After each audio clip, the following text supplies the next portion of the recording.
I'm the Honest Coach. I coach women on connecting with their softness in order to gain control over their life, circumstances, and relationships with men. You have an abandonment wound, and that is why you abandon parts of yourself and you chase after a man that is pulling away because of all the feelings that come up when he's pulling away. It stems from you were conditioned in childhood to not have boundaries.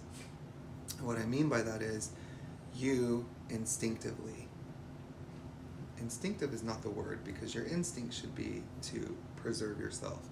You have been conditioned to prioritize taking responsibility for the way someone else is feeling.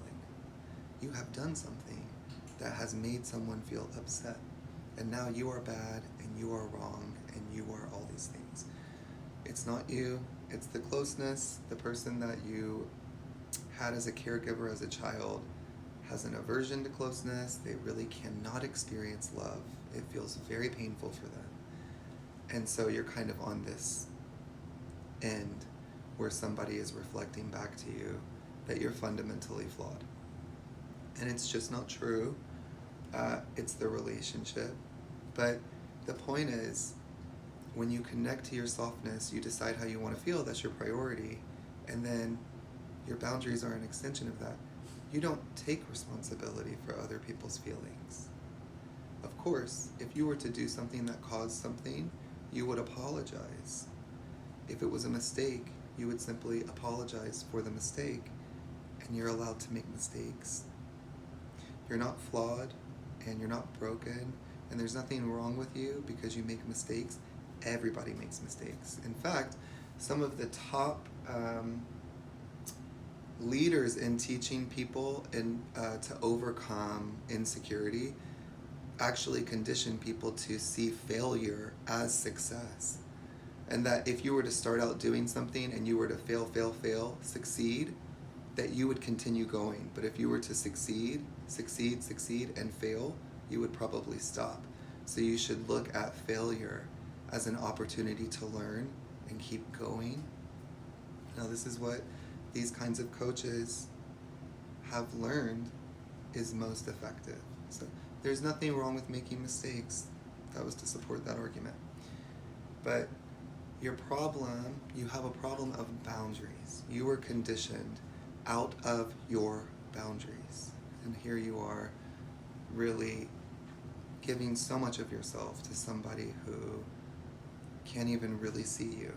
So we want to learn to have boundaries. It's very difficult to have boundaries. A simple boundary is, I want to feel this, you're not making me feel this, so I'm going to leave you alone. Simple boundary. And that will take you out of any situation that is really not going to help you connect to your softness. So boundaries can be just a simple extension of your priority. And I often I say affirmations. This is one of my favorite affirmations is, I don't like the way this is making me feel. So that's a way that you can connect with what your feelings are. You can just simply validate them. I don't like the way this is making me feel. And now that is something for me to look at so that I can connect to how I want to feel. And I can learn to implement healthy boundaries, which is what you should have developed in your prior earliest relationships. You should have developed boundaries, and you should have developed a sense that the relationships you're involved with make you feel supported, make you feel loved and supported and cared for and comforted. That's what you're looking for. So if the structures you're involved with are not making you feel those things, we need boundaries.